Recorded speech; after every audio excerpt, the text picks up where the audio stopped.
introduce my good friend Dave Stoltz, who's going to say a few words and move on and introduce our honoree.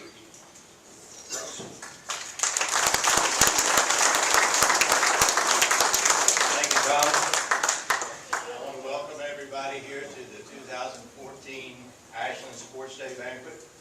I also want to thank Mr. Stout and the Elks for inviting me here tonight. Also, I'd like to repeat what Tom just said about the dinner. Mark Maynard had told me it was delicious, and it was beyond delicious. It was great. So I also want to thank the Elk group for all the things you do for the Ashland area year-round. You're definitely an asset to the city and to the community. And to be honest, in this year, I think you've hit the biggest grand slam you've ever hit by choosing Don Gullett as your 2014 Sports Day honoree.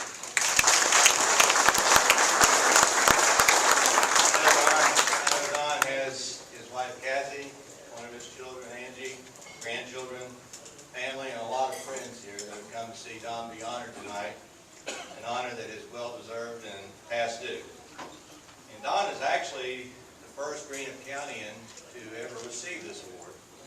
Now, I know that Marv Meredith was honored several years ago for his coaching career at Russell, but Marv was actually from Catholicsburg, so Don is actually making a little history here tonight.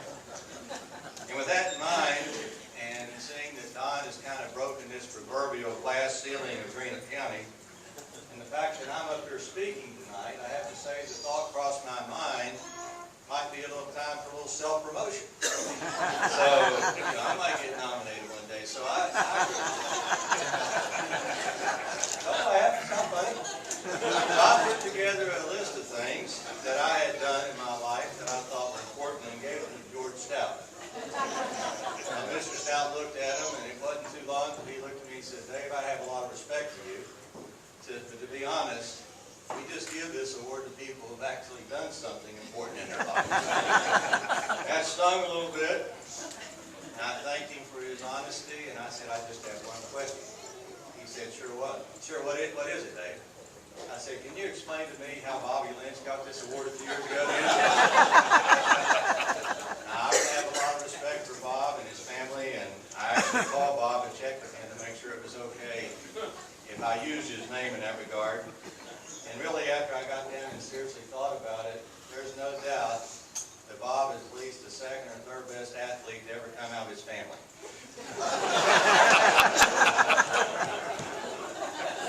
And for those of you here that grew up as Tomcats, and I'm assuming a lot of you did, you have to understand what it means to us from Greenup County to have a fellow Greenup Countyan receive this award.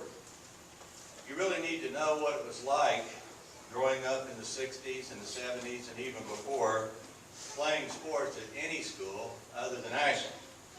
You guys are like the Kentucky Wildcats to us in Greenup County.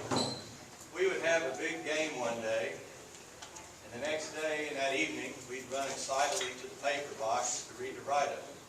Couldn't wait to see it. Turn it right to the sports section.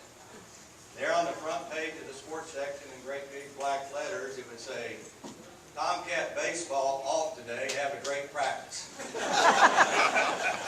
turn to page 2, and it was Major League Sports, and way down at the bottom of page 3, below the YMCA softball results and the local bowling scores, you can find it. Gullett pitches perfect game at Sportsman. Strikes out 20 of 21 batters. See Tomcat baseball story on page 1. Don, you can agree with that. They're not going to take this award back now. You know, I've known Don for most of my 65 years. We played baseball against each other in Little League, Senior League, and high school. And I was fortunate enough to play on some all-star teams and American Legion with Don. He is almost 2 years younger than me, but it was obvious from day one that he was special. While in high school, Don was a multi-sport star. He could have played football, basketball, or baseball on the Division I level, and he had multiple scholarship offers in all of those. I think we all know about Don's football achievements, and his baseball records speak for themselves, but to be honest, he really was a heck of a basketball player. When I was at Moorhead, the coach would always ask me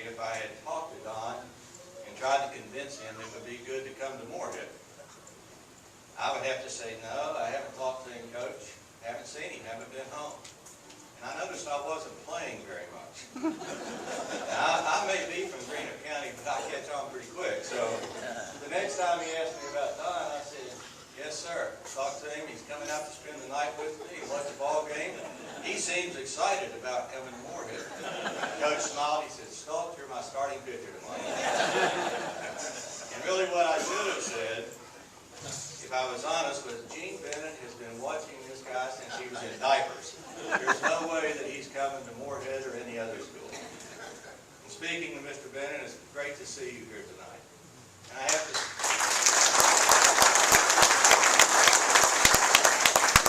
He's a great man, a great baseball scout, and I have to say that I think that he was personally responsible for crushing the dreams and breaking the hearts of more young men in this area than all the girls put together.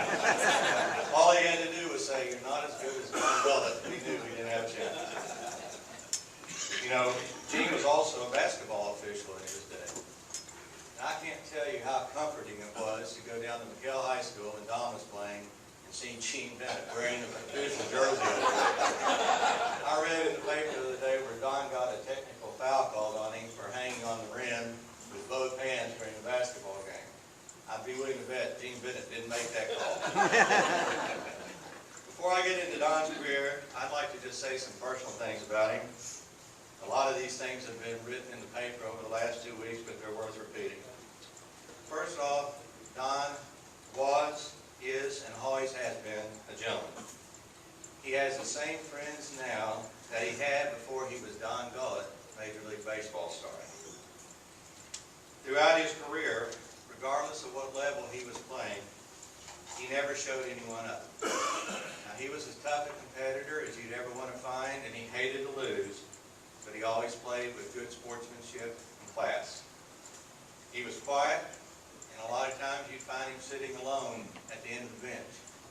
But Don was a leader, but he led by example both on the field and off the field.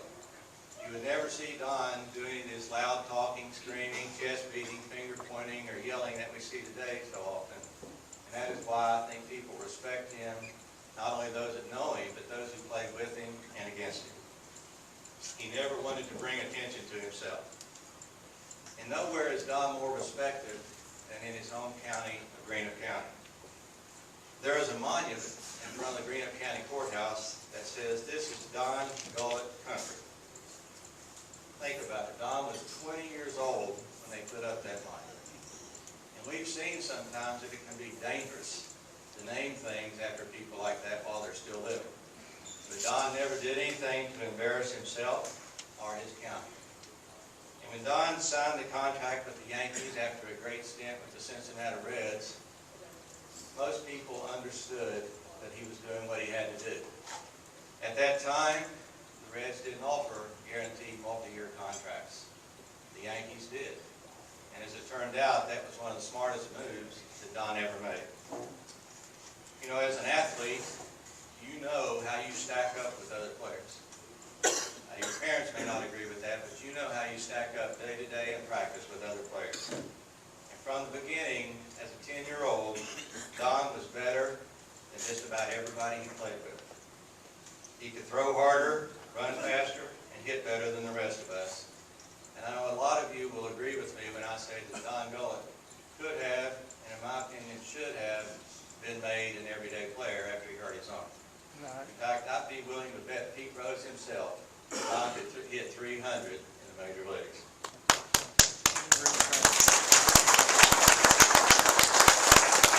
To make it simple, Don Gullett was natural. From a young age, his body was more developed than older kids, and he worked hard.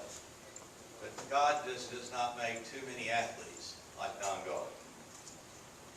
Don was picked by the Cincinnati Reds in 1969 out of high school in the first round with the 14th pick. He spent the rest of that year with the Reds minor league team in Sioux Falls and was invited to spring training with the big league team the next year. He made the major league roster and made his first appearance on April the 10th, 1970 at 19 years of age. He made his last appearance on July the 9th, 1978 with the New York Yankees at age 27. And I'm sure that Don never expected his career to end that way or nearly dead soon. And while we can bemoan the fact that something just wasn't right and really didn't even seem fair about what happened, and all of us that enjoyed his career certainly wish we could enjoy it for a lot longer time, I think we should look at the many accomplishments Don had during that short period of time. He won 109 Major League Baseball games in his career and got to 100 wins faster than anybody else had at that time. He was part of 6, think of this, 6 World Series in 9 years. There are players that play their entire careers without ever sniffing a World Series. Think of Ernie Banks. And Don Gullett was part of 6 on the biggest stage 6 times in 9 years. Before Pat Riley, Phil Jackson, Michael Jordan, or LeBron James ever thought about a 3-peat, Don Gullett had a 4-peat. He was on the World Championship Baseball team 4 years in a row, twice with the Reds, twice with the Yankees. He was a member of the Big Red Machine. Sparky Anderson was his manager. Sparky called him the next Sandy Koufax and a certain Hall of Famer. He once struck out the great Willie Mays 4 times in a single game. I got some personal satisfaction out of that because I know he did that to me, so I felt pretty good. He probably did it to some of you all too. He hit a home run and stole a base as a pitcher in a playoff game against the Pirates. And I can remember to this day jumping out of my chair when Don hit that home run. And if you didn't know Don Gullett was fast before then, if you watched him circle the bases when he hit that home run, I don't think his feet ever touched the ground. It was a great experience. In a short 9 years, Don Gullett accomplished more than most players do in much longer careers. And just as importantly, Don Gullett was a good teammate.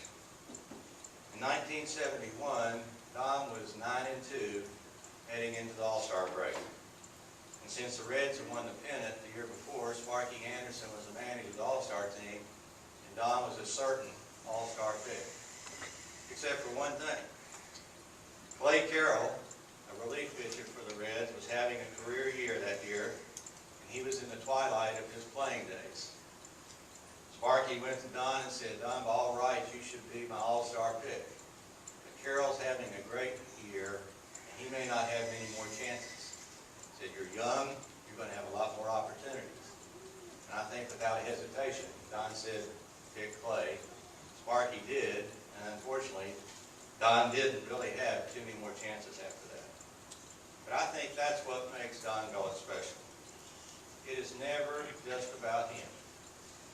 You know, try getting him to talk about himself. Good luck with that. You know, Mark Maynard did some work, and I think he was proud that he got him to talk with him for a couple of hours, but getting Don Gullett to talk about himself is harder than pulling teeth. Don was confident in his ability, but he was not cocky or conceited. And while he knew that he might be better than most everyone else on the baseball field, when it came to the rest of life, he was just the same, and that's the way he treated people. If you watched any of his interviews or read any of his comments, he was always polite, courteous, never slammed another player, and always politically correct, and that he never singled out one player over another. Don would go on to have a great tenure as a Reds pitching coach, drawing rave reviews from those he taught and to others in baseball who always were trying to lure him away from the Reds. And I think that time being involved in the game like that probably helped soothe some of the pain Don felt from the injury that ended his career. An injury that, if you look at it today, could probably be treated as having back pitching within a year. I read a quote that Don made in 1986 to Baseball Digest magazine regarding his injury. He said, "You want to try and trade arms. Sometimes you dream of a miraculous recovery. Sometimes I even dream that I come back as a right-handed pitcher. By some stretch of the imagination, I dream that when I wake up, my left arm will be like it was before. But when I really do wake up, it's always like it is." You know, I think that any of us who love sports have dreamed that same dream. What we wouldn't give to be able to put that uniform on one more time, to be young, to be healthy, regardless of our skill level. If you love something, it never leaves you. You always want to play one more game. I think that if you asked Don today, he would tell you that he actually lived the dream for those 9+ years. And for those of us who were fortunate enough to follow him, and we were thrilled, and it truly was a great ride. You know, for years, Don tried to shy away from awards and banquets.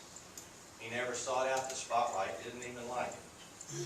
But I'm happy now that he is able to be comfortable, somewhat, in having people and organizations show their appreciation for what he has done in his career. There have been a lot of great athletes come out of this area, and some of them are here tonight. But I don't think that there has ever been a more complete national athlete come out of this area than Don Gullett. It is my pleasure to introduce to you your 2014 Sports Day honoree, Donald Edward Gullett.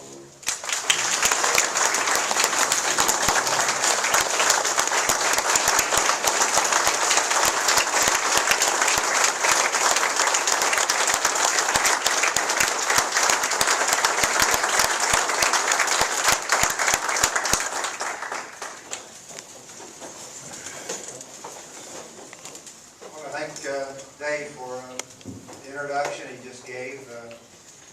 Took a little heat off me in regards to talking about me rather than me standing up here talking about myself. But first and foremost, I want to congratulate Dave on a tremendous career of his own, not necessarily in baseball, but the exceptional success he had in the business of the pharmaceutical world, and certainly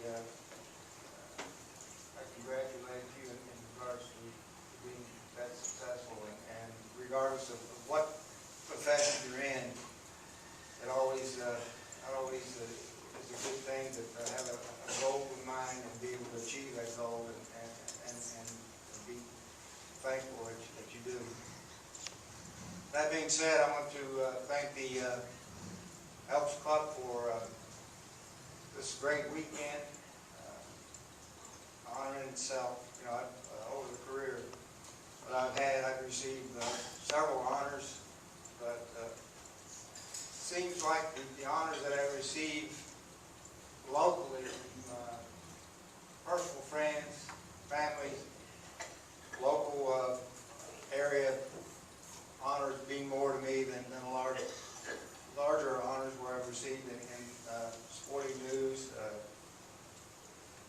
Reds Hall of Fame was a great honor to me, but certainly this by no means is a small thing for me, and I just want to be the Elks, and I want to thank everyone associated with the Elks Committee, everyone associated with putting this program together for this honor, and I thank you from the bottom of my heart.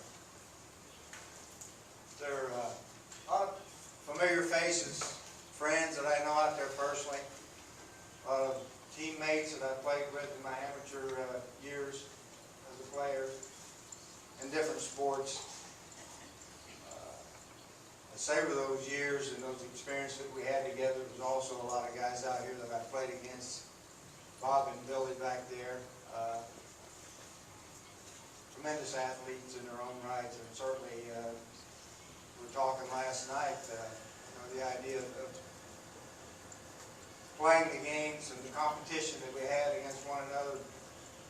You can look back upon those times that we had together, but that's about all we can do is look back and savor those moments, because we did have a lot of fun. But the sad part about it is we can't go back. But the only thing we can do is reflect back on it from a mental standpoint. Certainly, you relish those moments, and teammates here from Mckell High School I played with. Football, basketball, baseball, certainly a lot of fond memories in that regard. But it's a great thing. It's a reunion to me when I look around and see a lot of familiar faces, people I knew and I grew up with. And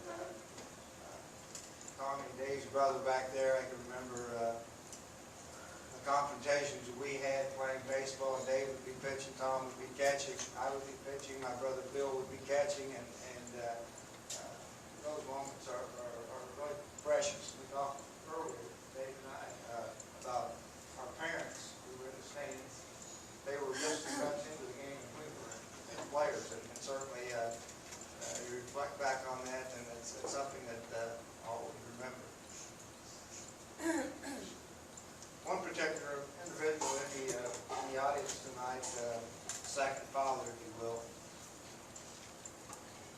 worked with the Cincinnati Reds for 58 years as a scout. Started scouting me at age 14, I think, so I've known Gene a long time, if you go back and do the math. Certainly, I thank Gene for everything that he's done for me and the reflection that he's had on me personally as an individual. And I thank you very much, Gene, for everything that you've done for me.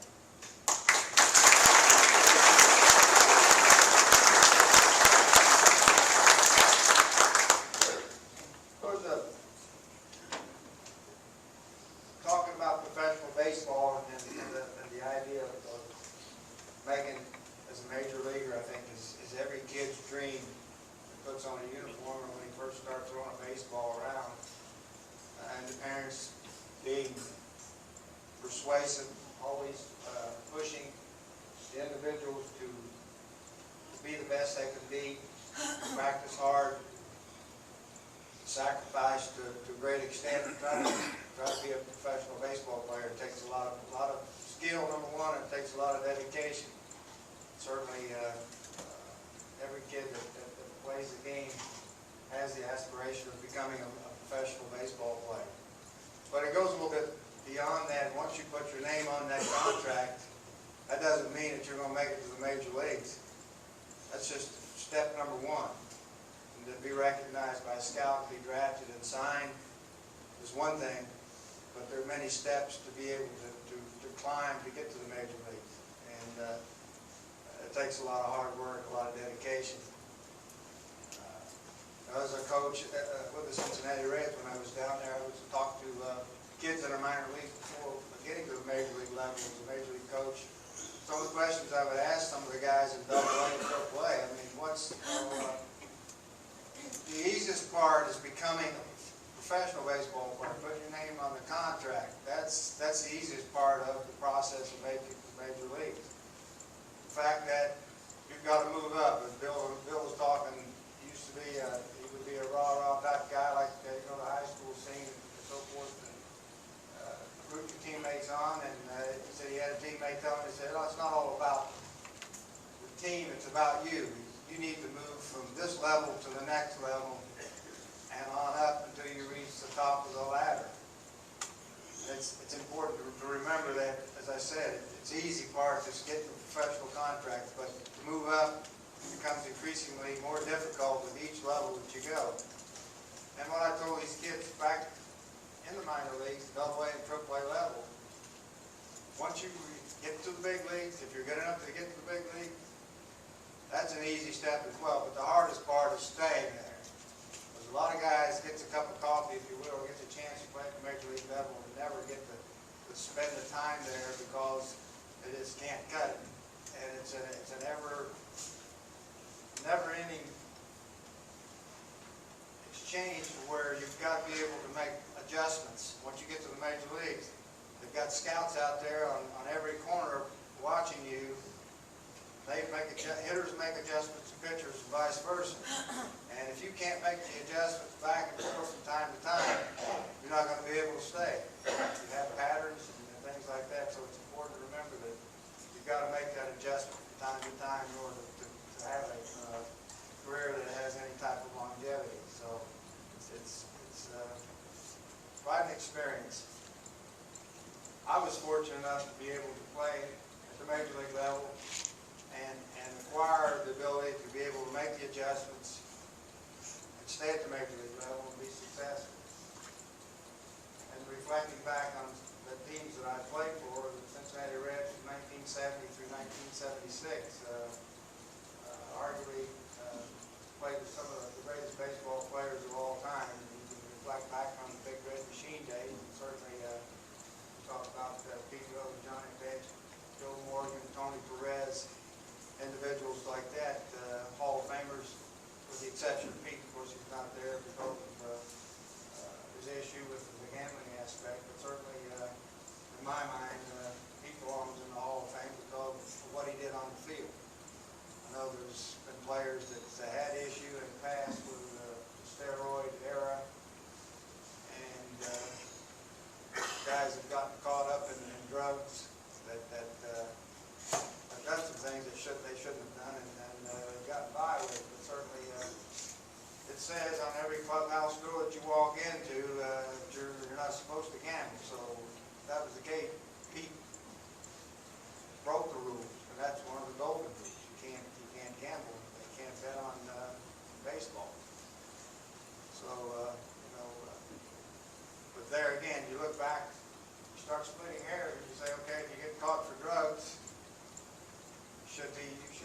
kicked out of the game of baseball, but those guys got second chances and third chances. Some guys maybe not necessarily be in the Hall of Fame, but yet they make exceptions to the rule.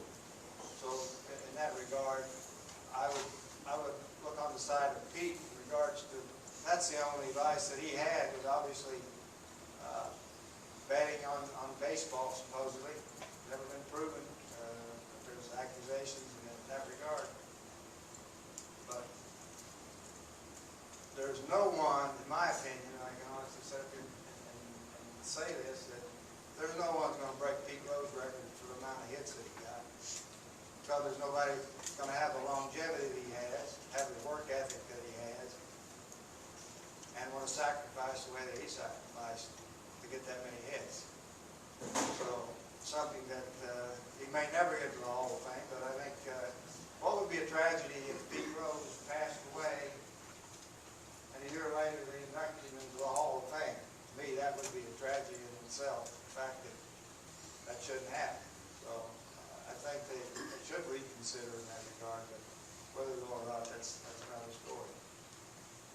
Then you go on to the New York Yankees that I played with. We won 2 World Series over there as well. You go back to individuals on that ball club, they had some pretty good ball players in their own rights over there. You're talking about guys like Reggie Jackson, personal friend of mine, Jim Catfish Hunter, Thurman Munson, who would have been a Hall of Famer, personal friend of mine, died tragically in an airplane accident. Goose Gossage. And there are a lot of players that I played with and played against. I think the era that I played in the 1970s, when you reflect back and you go through the rosters on all the ball clubs, the Hall of Famers that were inducted in that era, compare them to some of the Hall of Famers of late that have been inducted, certainly could probably make an argument that the 1970s was a great era in baseball. Hank Aaron, Willie Mays, Roberto Clemente, Bob Gibson, on and on and on. So I feel very fortunate and blessed the fact that I was able to play with those type of individuals and compete against those type of individuals and be a part of baseball through that era. And it's a special time in my life that I can share with people in regards to what it's like to play in the major leagues and play with those type players. Look back on the managers and the game of baseball. Sparky Anderson, who had very little experience in regards to managing a major league team, was a rookie the same year that I was there in 1970. He got the job. Sparky's paid his dues in the minor leagues. Nowadays, they're giving guys that managing jobs that you've got $150, $200 million payrolls that hasn't managed a bingo game. So there's something wrong with that picture, in my opinion. I mean, that may seem a little harsh. I'm not down in the game of baseball, but certainly the direction it's going, it's kind of confuses me a little bit in regards to the direction it is going. The umpire, Charlie Relford, I know him personally, a great umpire here from the Ashland area here, who is one of the honorees. Just wonder what runs across his mind in regards when they talk about, they've got the replays now. It's just like in football, you throw the red flag out there, wait a minute, we'll challenge that call. Since Abner Doubleday created the job of the game of baseball, the umpires have always had a job. And I'm fearful with the direction of baseball is going now that eventually they're going to turn it over to the TV cameras and the computers and let them make it. They're going to send the umpires home and call everything from New York. And here of late, they've even gotten it wrong on the replays on that. So what does that mean? Baseball is a game of playing baseball with balls, bats, and gloves, and personnel. They're human. They make mistakes. Umpires have always been a part of the game. They've made mistakes. They're not perfect. So if they're trying to make the game of baseball perfect, to me, they're going the wrong direction. I think there's a lot of different ways they can go to make the game much better in regards to what they're doing to it now. It concerns me some, but I still love the game of baseball, and as I said, it concerns me with the direction it's going now. I probably spoken longer than I should have. But, speaker I'm not, but certainly I feel much more comfortable being in the midst of people that are personal friends of mine, ex-teammates of mine, ex-competitors of mine, near a hometown of mine, basically is my hometown area. Certainly, I feel more at ease tonight than I ever have, as far as being getting in front of a crowd and speaking. So I certainly appreciate your attendance here tonight. Appreciate the camaraderie we've had, reminiscing that we've had over the past 40 plus years. Certainly, this wouldn't be possible without you folks here. It wouldn't be possible without the Elks Club making it happen. So with that being said, I want to thank you again for your attendance tonight. And certainly, I'd like to do a little something different. And I usually have pretty good participation with it. I'm going to open it up to question and answer now. I think Mark Maynard is here. He's going to have a mic. He's going to travel around the room here. With those of you that have questions, I'll try to do my best to answer it honestly, and hopefully we can have some conversation rather than me sit up here and talk about myself. Dave did a pretty good job, better job than I did, obviously. But anyway, certainly, if you got a question, I'll try to answer it for you. So I'll get it started, Don. First off, it's dangerous to give a reporter a microphone, but it's more dangerous if Steve Gilmore had it. We wouldn't be out of here till 9:30. He's got a question, of course, right? Don, can you talk about your role models growing up? Not just the professional ones, but the local ones. Who were the people you looked up to? I think you have to look back. I think role models in itself has to start from the family. I think that your upbringing, the way that you're raised, your mother, your father,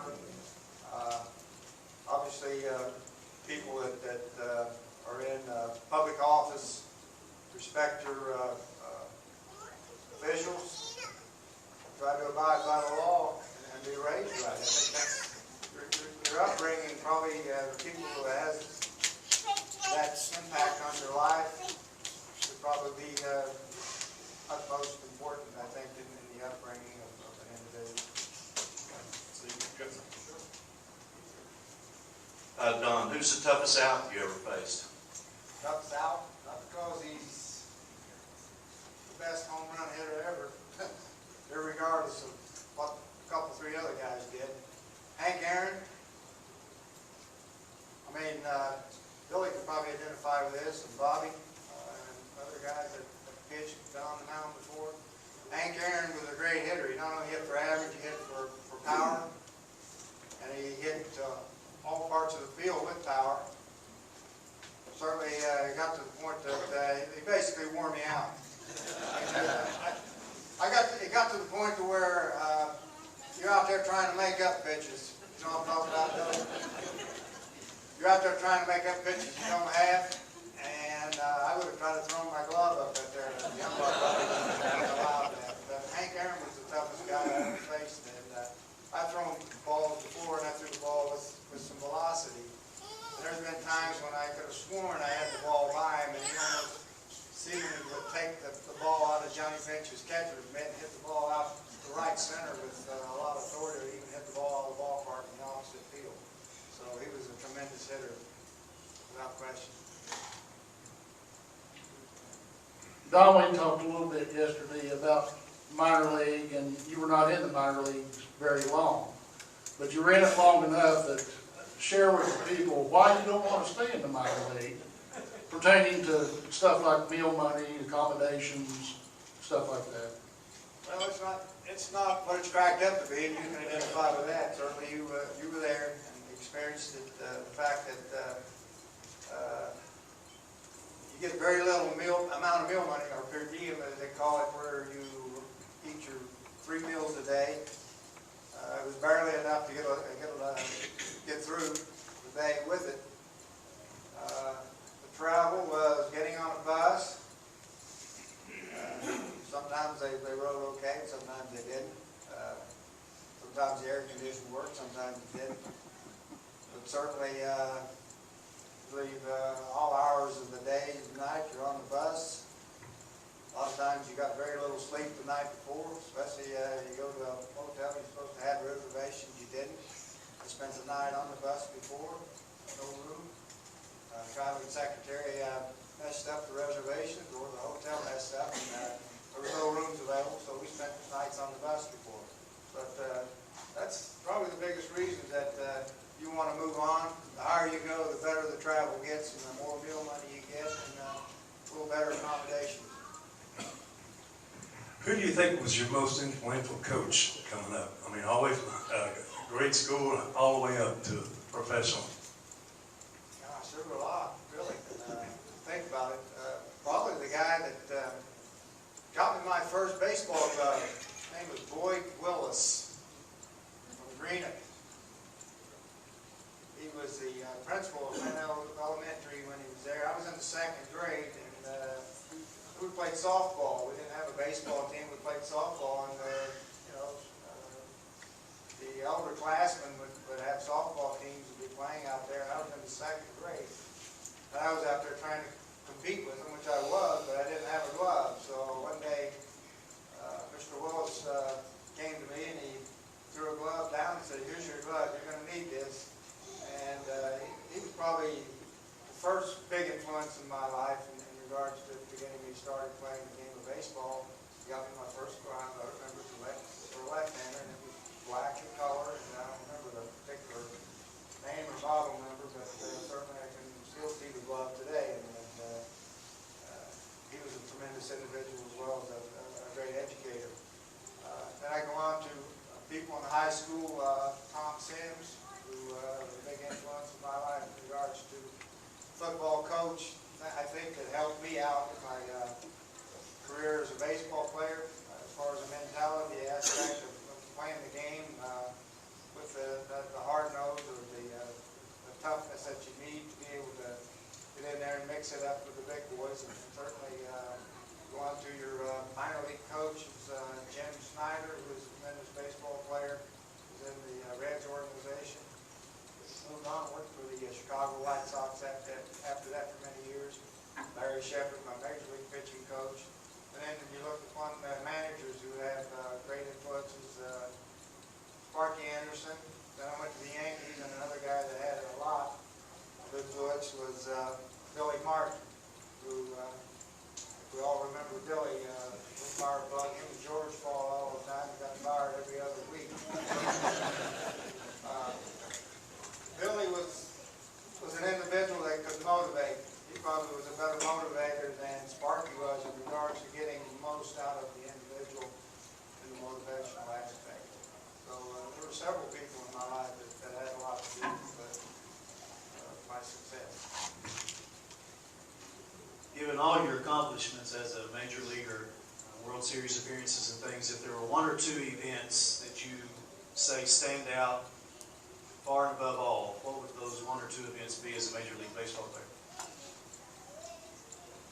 Well, I think probably number 1 would probably be making the major leagues and getting in the first game in Cincinnati Crosby Field like many moons ago. That was it's like a dream come true. You know, you spend all those years in playing the game of baseball and the minor leagues and all the games you played, all the miles you put on your legs and the pitches you put into your arm. And it's like a dream come true. You wake up and you're on a stage where you're pitching against guys like Willie Mays and Willie Stargell and Roberto Clemente and people like that. It's like a dream come true. Certainly something that it's in your mind that you'll save for the rest of your life. time was Dave made reference to in his introduction, talking about some of the accomplishments that achieved. It was a home run that I hit in the playoffs against the Pirates in 1976. It's something that I'll never forget. I hit one home run, but it appeared to be in a perfect situation, if you will, in the playoffs where it really meant something. And, I wasn't trying to hit a home run, it just happened. But certainly a great moment in my life. Don, I want to ask you a question about football. Who pursued you in football? You know, I read your resume about Alabama. I just want to know if Kentucky ever came after you, because we certainly needed football players and always have. I want to know what about your football pursuit? I don't know how many offers I had total, but I had 35 major college offers. We're talking about the likes of Alabama, Kentucky, yes. They tried to recruit me in two sports, football and basketball. I didn't mention the game of baseball. Ohio State, I did not get a letter from Ohio State. They did not try to recruit me. Notre Dame, Illinois, Michigan, Florida State, Southern Cal, UCLA, Arizona State, Texas. I'm sure there were, like I said, there were 35. And unfortunately, I had all those letters my mother and father had, along with all the trophies that I acquired over my amateur career, was lost in a house fire. So I can't really remember the total of this, but there was quite a list. Hello, you mentioned the great Roberto Clemente, which I hold in high esteem. He died December 31st, 1972. Did you face him, and how did you do? I had pretty good luck with Roberto. However, to look back upon the moment, he was the type of hitter that was very dangerous, probably one of the most complete baseball players of the era that I spoke about in the 1970s.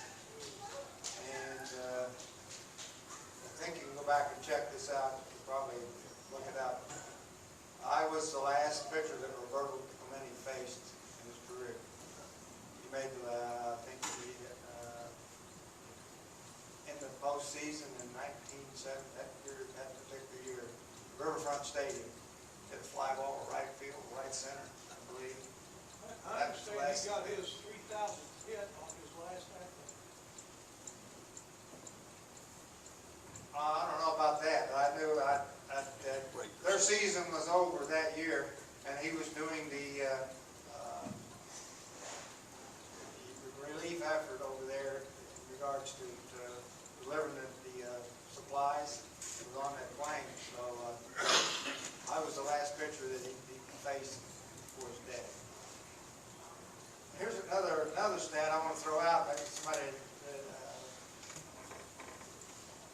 First guy to hit a home run off of me was Willie Mays, Crosley Field. Hit it straightaway center field on Crosley Field. Didn't run the interstate out there.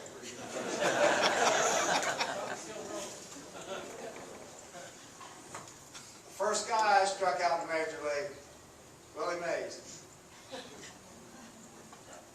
The last home run that Willie Mays hit off of, wow. When he was with the Mets, number 660.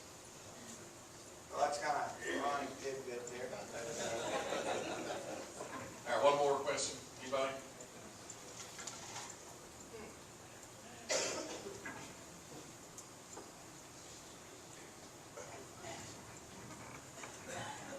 Don, of the pitches that you threw, could you tell us what they were and about what percent of the time you threw them?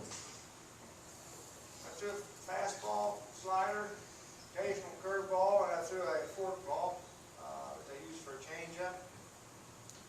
I'd say percentage, I probably threw 80 to 85% fastballs. Next best pitch, probably the slider. And the next best pitch would be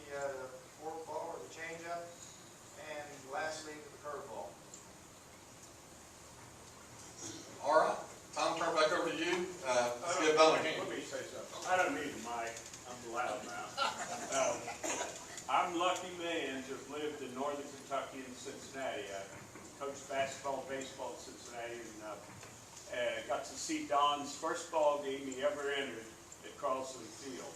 I saw his first hit, which was a double to most people, but he stretched it into a triple, of course. He had the wheels. I saw probably 75% of the ball games that he played in, as I had the little free pass, and attended all the games Crossley Field, the new ballpark as we called it then, before this new ballpark. It's just a great honor to have seen an athlete like this. And also, Mark put in the paper the other day that I had that ball game that he got the technical foul called on, that Mckell Russell game that went on forever into the hundreds. And he was a heck of a basketball player, besides everyone knows his ability in football, baseball. But it's just a great time to have seen Don all those years with the Reds before he departed for the Yankees, which I had played basketball previously with Steve Hamilton at Moorhead, so another ex-Yankee. So it's kind of good to get some nice autograph stuff to put in my little collection right by Steve Hamilton at home now. And thank you, Don. And Dave, great words. Thanks, Howard.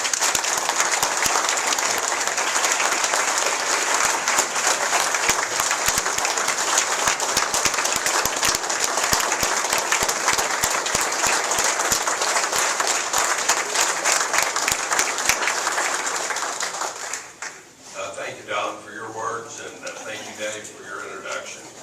Both were great. At this time, it's my honor to introduce the Mayor of Ashland, the Honorable Chuck Charles, to make a special presentation.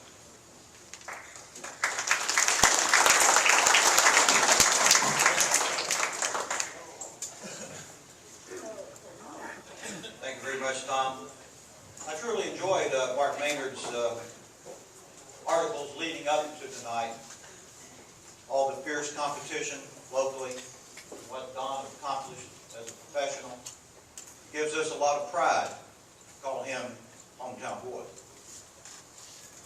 But one thing that I do see is a thread that runs common all the way through that. Don, this is your extended family. It's family. But I do have a proclamation I'd like to read tonight.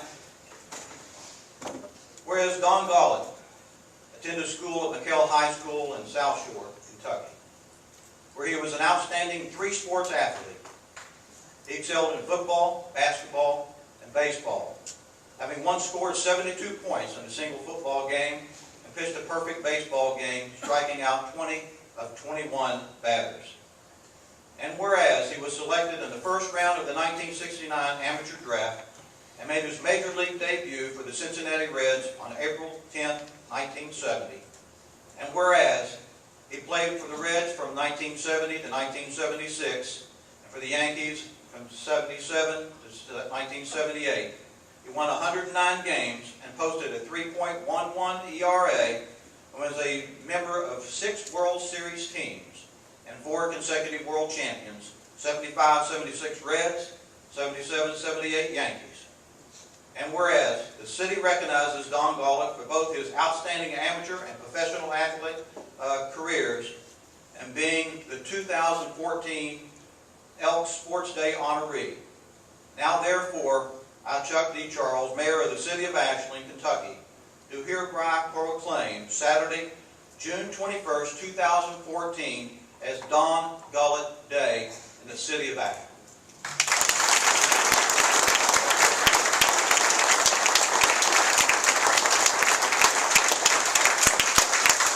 Add to that, as a Tomcat, I do want to present him the keys to the city.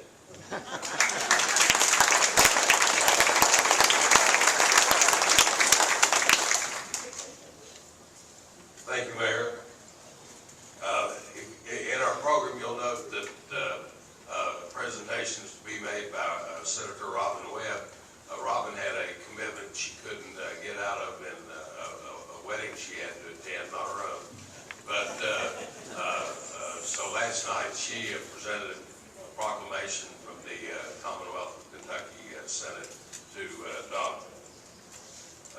this time, I'd like to introduce the Honorable Kevin Sinnett, our representative for an award to Don.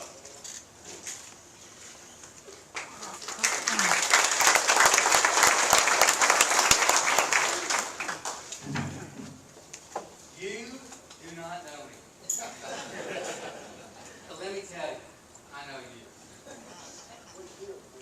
I cannot express the gratitude and how honored it is to be here.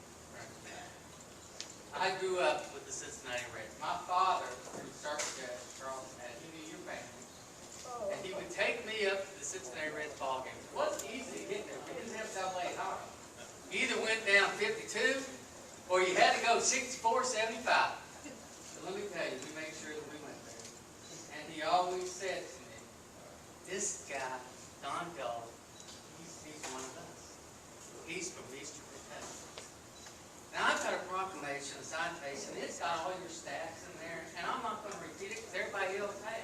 I want to talk about just what you were to me. You're a hero. You are one of us. And I can express to you that this is almost like a Forrest Gump moment. Because I'm not supposed to be here, and I have no idea why I am. But it is amazing, trips we make through life. And I am so proud and honored that you are from our area. And I have a good friend, and it's a story that needs to be told some other time. Marty Brenneman and I are very good friends, and I talked to him recently. And when I won my primary, he sent me up to see the New York Yankees play the Cincinnati Reds on one of those trips. I got to go to the old stadium. But I just can't help, I'm just kind of shaking because I just grew up with you. And, it broke my heart when I hear about, you lose your dreams when you have an ailment. You lose your dreams when you lose your mind. You lose your dreams when you can't hear, you can't speak. But also you have dreams. And I've got a dream tonight to fulfill. And being able to give you this citation from the House of Representatives. Thank you for being here.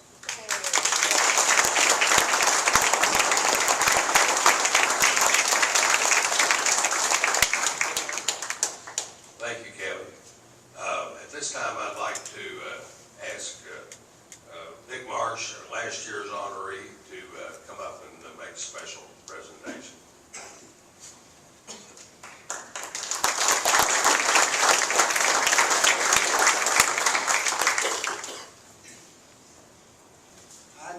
Excuse me, I have never met Don Gullett until this evening, and I can tell you that I have been totally impressed with this. I can say young man because he is younger. But this area has produced tremendous baseball players, tremendous football players, tremendous basketball players, just tremendous athletes. And I think by far, arguably, Don Gullett is the top of that list. This is a plaque from the Ashland Elks 350 Sports Day honoring Don Gullett.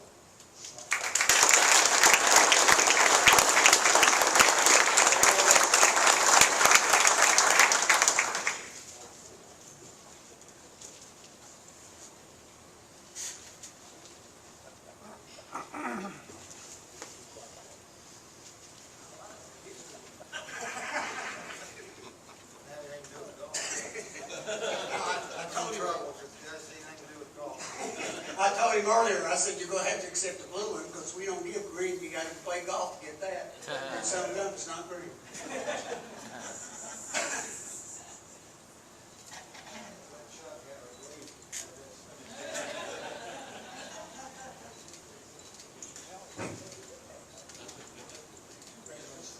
Thank you very much.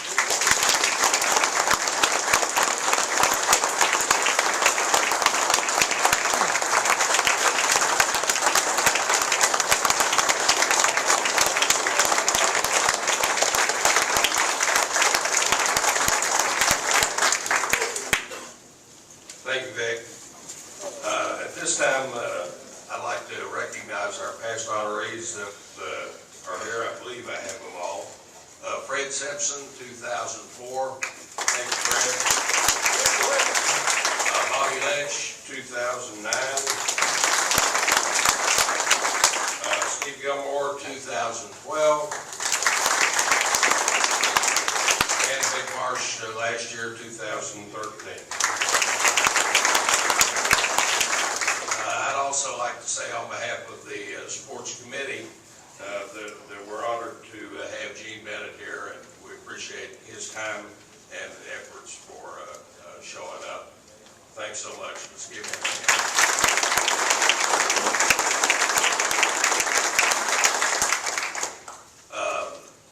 While we're passing out thanks to, I can't say enough for Mark Maynard, who's done a wonderful job again this year.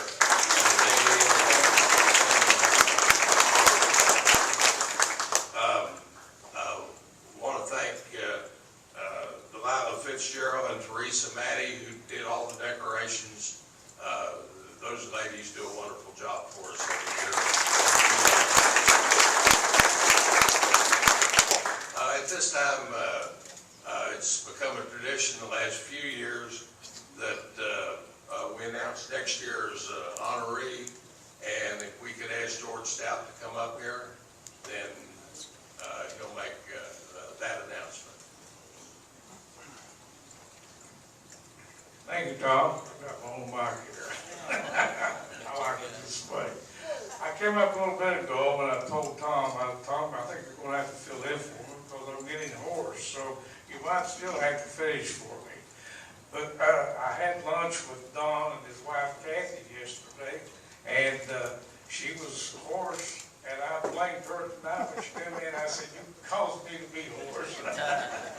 But anyway, Don, it's a great honor that we had the opportunity to honor you to start with, and you'll be behind the wall there as soon as we get a plaque or a grill up here, and you'll be up on the wall.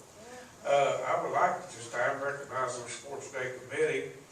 We have Dale Sexton, Randy Williams, Jim Fitzgerald, Tom Phibbs, Misty everybody, and then we've got Dirk Payne. Dirk is our right back there, and he's a heck of a guy. He got out of the hospital yesterday to come and be with us these 2 days, so he's a warrior, Dirk is. I'd like to thank everybody at the head table. Heck, I do want to apologize to you. As you know, since the program, we had Steve Gilmore. Now, Steve Gilmore loves that. You know, had his name in there and said he would. I apologize for that.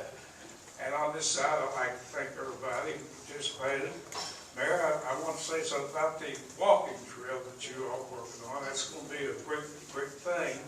And as soon as you get it ready, I'm going to get my second cord and come out and pray and be with you.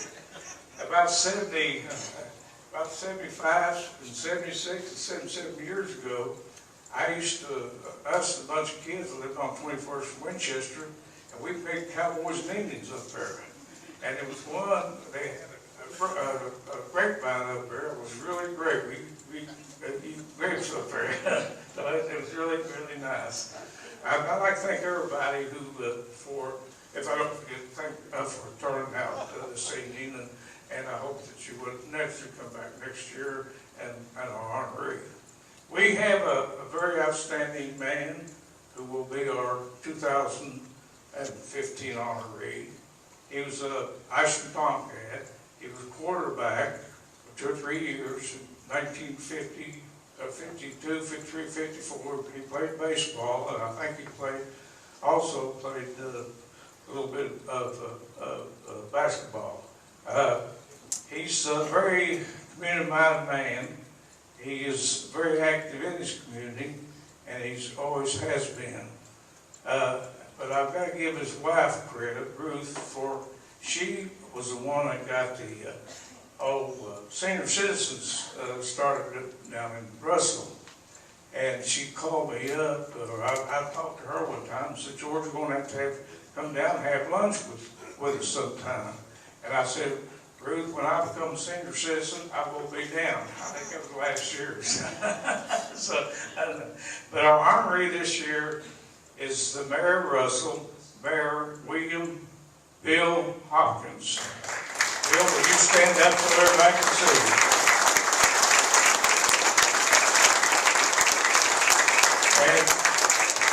And thank you all very much for coming again. Tom, you can have it back.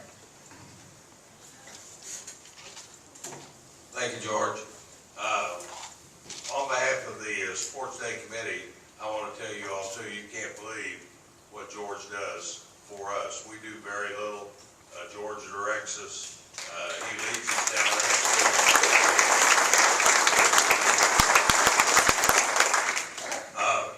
As the program nears its end, I want to tell you that you're invited, if anybody would like to stay for the after hours at the club, you're welcome on the other side there. We'd also like to tell you that a member of the committee or two members of the committee will give everyone a commemorative glass for your attendance tonight.